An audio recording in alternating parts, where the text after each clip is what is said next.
வணக்கம், நான் உங்கள் chef Deena. Welcome back to chef Deena's kitchen. நம்ம சேனலில் இன்றைக்கி போர்பன் பிஸ்கட் எப்படி பண்ணுறது பார்க்க போகிறோம். அந்த போர்பன் பிஸ்கட் எப்பவுமே வந்து கடையில் வாங்கி தான் சாப்பிட்ருப்போம் சின்ன வயசில். அந்த சக்கரெலாம் போட்டிருக்கோம். இன்றைக்கி இந்த போர்பன் பிஸ்கட் வந்து நான் ஒரு 2 விதமாக பண்ணியிருப்பேன். ஒன்று வந்து மேலே சக்கரை போடாமல் பண்ணியிருப்பேன், இன்னொன்று சக்கரை போட்டு பண்ணியிருப்போம். சேம் அந்த டோவில் தான் பண்ணியிருப்போம். அது மட்டும் இல்லாமல் நிறைய பேருக்கு வர டவுட்ஸ் என்னென்னா, இது வந்து எனக்கு கப்பில் சொல்லுங்கள், இல்லை கிராம்ஸில் சொல்லுங்கள், மெஷர்மெண்ட்டில் கேட்குறாங்க. இன்றைக்கி நம்மளோட சேனலில் வீடியோவில் கீழே பார்த்தீங்கன்னா டிஸ்கிரிப்ஷனில் வந்து தெளிவாக கிராம்லேயும் போட்டிருப்பேன், கப் மெஷர்மெண்ட்லேயே போட்டிருப்போம். பாருங்கள். இப்போ இந்த டிஷ்ஷுக்கு தேவையான பொருட்கள் பார்த்தலாமா? போர்பன் பிஸ்கட் தேவையான பொருட்கள்: butter 120 gram, brown sugar 50 gram, honey 1 tablespoon, maida 120 gram, cocoa powder 40 gram, baking soda அரை டீஸ்பூன், சால்ட் சிறிதளவு, பால் 1 tablespoon, sugar 110 gram, vanilla essence 1 tablespoon. இதாங்க இந்த ப்ரிப்பரேஷன் தேவையான பொருட்கள். இதுக்கு பிறகு ஒரு பவுலில் மைதா ஆட் பண்ணுறேன். மைதா ஆட் பண்ண பிறகு கொக்கோ பவுடர், பேக்கிங் சோடா, இந்த மூணுத்தையும் நல்லா மிக்ஸ் பண்ணுங்கள். பர்டிகுலராக நீங்கள் இந்த மாதிரி பிஸ்கெட்ஸ் பண்ணும்போது இந்த பேக்கிங் பவுடர்லாம் வந்து ரொம்ப இம்பார்ட்டன்ட். பேக்கிங் பவுடர், பேக்கிங் சோடாலாம் வந்து நீங்கள் தனியாக இந்த ஃப்ளவரில் மிக்ஸ் பண்ணிருக்கணும். அப்போ தான் பிஸ்கெட்ஸ் ப்ராப்பராக வரும். ஆனால் இப்போ ஆட் பண்ணது பேக்கிங் சோடா. சரிங்களா? இப்போ மிக்ஸ் பண்ணி ரெடியாக இருக்குது. பார்த்தீங்களா ஃப்ளவர்? இதுக்கு பிறகு இன்னொரு பவுலில் வந்து பட்டர் ஆட் பண்ணுறோம். பட்டர் வந்து டோட்டலாக வந்து 170 கிராம் பட்டர் நான் சொல்லியிருக்கேன். ஆனால் இப்போது இந்த டோ ரெடி பண்ணுறதுக்கு வெறும் 110 கிராம் பட்டர் தான் யூஸ் பண்ணுறோம். மீதி 60 கிராம் வந்து அந்த ஃபில்லிங்காக. சரிங்களா? அதுக்கு பிறகு ப்ரௌன் சுகர் ஆட் பண்ணியிருக்கேன். ஹனி ஆட் பண்ணுறோம். ஹனி ஆட் பண்ணிட்டு கொஞ்சம் லைட்டாக சால்ட் ஆட் பண்ணி நல்லா மிக்ஸ் பண்ணணும். அந்த ப்ரௌன் சுகர், பட்டர், ஹனி இதெல்லாம் நல்லா மிக்ஸ் ஆன பிறகு நம்ம ஆல்ரெடி ரெடி பண்ணி வச்சுருக்க அந்த ஃப்ளவர், அதாவது மைதா, கொக்கோ போட்டிருக்குல்ல, அது இதில் போட்டு நல்லா மிக்ஸ் பண்ணால் இந்த பிஸ்கட் ரெடி பண்ணுறதுக்கு டோ ரெடி ஆகிடும். இதுக்கப்புறம் இன்னும் சின்ன குறிப்பு, கீழே நம்மளோட சேனலில் தெளிவாக கொடுத்துருப்பேன் ஃபில்லிங்க்கு எவ்வளோ தேவைப்படும். டேபிள் ஸ்பூன், நிறைய பேர் ஸ்பூன்லேயும் கேட்குறீங்க. ஸ்பூன் மெஷர்மெண்ட் ப்ளஸ் கிராமில் ரெண்டுமே கீழே கொடுத்துருக்கேன். பாருங்கள், அதுக்கு இன்னும் தெளிவாக உங்களுக்கு புரியும். இதுக்கு பிறகு நான் சொன்ன மாதிரி வந்து ஆல்ரெடி ரெடி பண்ணி வச்சுருக்க அந்த மைதா, கொக்கோ பவுடர் இதில் போட்டு நல்லா மிக்ஸ் பண்ணுறேன். மிக்ஸ் பண்ணி எடுத்தால் இந்த மாதிரி டோ ரெடி ஆகிடும். இந்த டைமில் கொஞ்சோண்டு லைட்டாக மில்க் ஆட் பண்ணோம். மில்க் ஆட் பண்ண பிறகு நல்லா மிக்ஸ் பண்ணுறேங்க. மிக்ஸ் பண்ணி எடுத்தால் இந்த போர்பன் பிஸ்கட் தேவையான டோ ரெடி ஆகிடுச்சு. நல்லா சாஃப்டாக இருக்கும். சரிங்களா? இதுக்கு பிறகு இந்த போர்பன் பிஸ்கட்டு ஃபில்லிங் ரெடி பண்ண போகிறோம். ஸோ நான் ஆல்ரெடி சொன்ன மாதிரி 170 கிராம் பட்டரில் 110 கிராம் வந்து பிஸ்கட் ரெடி பண்ணுறதுக்கு எடுத்தாச்சு.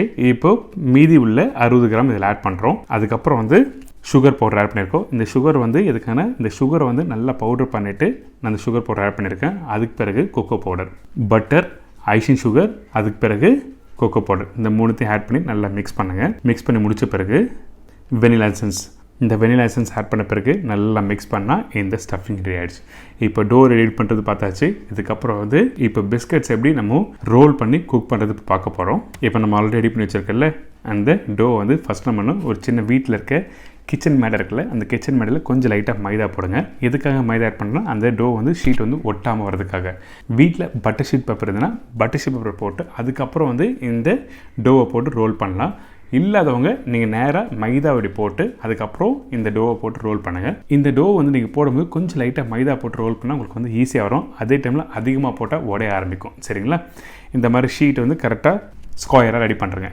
ஸோ இது மாதிரி நல்லா மெதுவாக ரோல் பண்ணும். உங்களுக்கு தின் சைஸ் எப்படின்னு தெரியும் உங்களுக்கு. அதாவது அந்த பிஸ்கட்டோட சைஸ் வந்து உங்களுக்கு நல்லா தெரியும். போர்பன் பிஸ்கட் நம்ம சாப்பிட்ருக்கோம், அதே அளவுக்கு நீங்கள் ரோல் பண்ணி எடுத்துருங்க. ஃபஸ்ட்டு ரவுண்டாக தான் வரும். அதுக்கு பிறகு எக்ஸஸாக இருக்கிறது வந்து நம்ம என்ன பண்ணோன்னா கட் பண்ணி எடுத்துலாம். இப்போ வந்து பேலட் நைஃப் காமிச்சிருக்கோம் பார்த்தீங்களா, இந்த பேலட் நைஃப்பில் வந்து கொஞ்சம் லைட்டாக மைதாவை டிப் பண்ணிவிட்டு ஃபஸ்ட்டு வந்து கீழே ரோல் பண்ணி முடித்த பிறகு ஒட்டியிருக்கோம். அதை வந்து எப்படி எடுக்கிறதுன்னு உங்களுக்கு காமிக்கிறேன் இப்போது. இல்லை நீங்கள் வீட்டில் பண்ணும்போது வந்து அந்த கல்லில் வந்து ஒட்ட ஆரம்பிச்சிடும். அந்த டைமில் இந்த மாதிரி வெறும் இந்த பேலட் நைஃப்பில் கொஞ்சம் மைதா போட்டு அதுக்கப்புறம் கீழே அப்படியே ஸ்லோவாக எடுத்திங்கன்னா தனியாக வந்துடும். ஸோ இப்போ அதனால் தெளிவாக காமிச்சிடும். இதே வீட்டில் பட்டர் ஷீட் பேப்பர் வச்சு பண்ணினா ஒட்டாது. இல்லாதவங்க வந்து இப்படி பண்ணும்போது கண்டிப்பாக வந்து பேலட் நைஃப் வச்சு நீங்கள் எடுத்தால் கரெக்டாக வரும். சரிங்களா? அதுக்கு பிறகு இந்த சைடில் இருக்க ட்ரிம்மிங்ஸ் எல்லாத்தையும் நம்ம கட் பண்ணி எடுத்துகிறோம். ஃபஸ்ட்டு ரஃப்பாக கட் பண்ணுங்கள். அதுக்கப்புறம் ஓரளவுக்கு கொஞ்சம் ஐடியா வரும் உங்களுக்கு என்ன சைஸ் வேணும்னு சொல்லிட்டு. அதுக்கப்புறம் கட் பண்ணி எடுத்திங்கன்னா இந்த மாதிரி ஈவன் சைஸாக வந்துடும். அதுக்கப்புறம் வீட்டில் ஒரு சின்ன குச்சி எடுத்துங்க. அந்த குச்சி எடுத்து ஜஸ்ட் லைட்டாக அங்கங்கே ஒரு சின்ன சின்ன ஓட்டையை போடுங்க. இப்போ ஃபுல்லாக வந்து சின்ன சின்ன ஓட்டையை போட்டிருக்கோம். அதாவது இந்த சின்ன சின்ன ஓட்டை போடும்போது ஜிக்ஸாக்காக போட்டிருக்கேன். சரிங்களா? அதுக்கு பிறகு வந்து இப்போ நம்ம கட் பண்ண போகிறோம். ஃபஸ்ட்டு வந்து என்ன சைஸில் வேணும்னு சொல்லி டிசைட் பண்ணிக்கோங்க. நான் வந்து சைஸ் வந்து நீளம் வந்து 6 இன்ச்சு, அகலம் வந்து 1 இன்ச் வச்சுருக்கோம். ஸோ அது மாதிரி வந்து நான் ரெடி பண்ணி வச்சுக்க ஷீட் வந்து கரெக்டாக வந்து 6 இன்ச்சுக்கு பிரித்தா 3 லைன் வரும். கொஞ்சம் அதிகமாக இருந்ததுன்னா நீங்கள் எக்ஸஸாக இருக்கிறத வந்து எடுத்துகிட்டு திருப்பி ரோல் பண்ணிக்கலாம். இப்போ வந்து 6 இன்ச்சை நம்ம பிரித்தாச்சு நீளத்தை. இப்போ அகலம் வந்து 1 இன்ச்சு. வீட்டில் ஸ்கேல் இருந்ததுன்னா ஸ்கேல் வச்சு பண்ணும்போது ஈஸியாக இருக்கும். அதனால் ஸ்கேல் வச்சு உங்களுக்கு காமிச்சிருக்கேன். அதுக்கு பிறகு எங்கெல்லாம் மார்க் பண்ணிங்களோ அதுக்கு நேராக வச்சு கட் பண்ணிங்கன்னா உங்களுக்கு வந்து அந்த சைஸஸ் ப்ராப்பராக வந்துடும். ஓகே, இப்போ கட் பண்ணி ரெடி ஆகிடுச்சு. இதுக்கப்புறம் இப்போ ட்ரே ரெடி பண்ண போகிறோம். இந்த ட்ரே எதுக்காகனா நம்ம குக் பண்ணுறதுக்கு முன்னாடி வந்து இந்த ட்ரேயில் கொஞ்சம் லைட்டாக அதாவது அரேஞ்ச் பண்ணி குக் பண்ண போகிறோம்ல, அதுக்கு முன்னாடி கொஞ்சம் லைட்டாக மைதா போட்டால் தான் உங்களுக்கு வந்து ஒட்டாமல் வரும். அதுக்கப்புறம் ஒரு முக்கியமான விஷயம், இந்த பிஸ்கெட்டை நீங்கள் அந்த டைல்ஸ்லேருந்து எடுக்கும்போது நீங்கள் வந்து கொஞ்சம் அந்த பேலட் நைஃப் ஹேண்டில் பண்ணுறது ரொம்ப இம்பார்ட்டன்ட். அந்த பேலட் நைஃப் ஃபஸ்ட்டு நான் சொன்ன மாதிரி வந்து கொஞ்சம் மைதாவில் டஸ்ட் பண்ணிவிட்டு அதுக்கப்புறம் நீங்கள் எடுத்திங்கன்னா தனியாக உங்களுக்கு அந்த பிஸ்கெட் வந்துடும். ஏன்னா குக் பண்ணுறதுக்கு முன்னாடி கொஞ்சம் எடுக்கும்போது சாஃப்டாக இருக்கும் இந்த ஷீட்டு. ஸோ அதனால தான் வந்து இந்த நைஃப் ஹேண்டில் பண்ணும்போது பேலட் நைஃப்பில் மைதாவை டஸ்ட் பண்ணிவிட்டு எடுத்திங்கன்னா தனித்தனியாக வந்துடும். இப்போ அரேஞ்ச் பண்ணுறதுலாம் உங்களுக்கு சொல்லியாச்சு. இதுக்கப்புறம் ஓவனில் குக் பண்ண போகிறோம். இந்த ஓவனில் 160 டிகிரி செல்சியஸ் 10 நிமிஷம் நீங்கள் குக் பண்ணி எடுத்திங்கன்னா ரெடி. கன்வென்ஷன் ஆப்ஷனில் என்னோடய வீட்டில் மைக்ரோவன் இல்லை, கன்வென்ஷன் எதுவுமே இல்லைன்னா ஒன்றும் தவறில்லை. வீட்டில் நார்மல் வெசல்ஸ் எடுத்துக்கோங்க, அதில் கொஞ்சம் சால்ட் ஆட் பண்ணுங்கள். அதுக்கப்புறம் ப்ரீ ஹீட் பண்ணி முடித்த பிறகு அந்த ட்ரேவை கரெக்டாக அந்த வெசல்ஸ் உள்ளே வச்சு 20 நிமிஷம் குக் பண்ணி எடுத்திங்கன்னா ரெடி. இப்போது இந்த பிஸ்கெட்ஸை வந்து நான் வந்து ஃபஸ்ட்டு சுகர் போடாமல் வந்து குக் பண்ணேன். இன்னொன்று வந்து சுகர் போட்டு குக் பண்ணுறோம். சுகர் போட்டு போடும்போது அந்த ட்ரேயில் அரேஞ்ச் பண்ணி முடித்த பிறகு கொஞ்சம் லைட்டாக சுகர் போடுங்க. சுகர் போட்ட பிறகு கொஞ்சம் ப்ரெஸ் பண்ணுங்கள் மெதுவாக. சுகர் போட்ட பிறகு இப்போ ரெண்டுத்தையும் குக் பண்ணி எடுத்தால் ரெடி.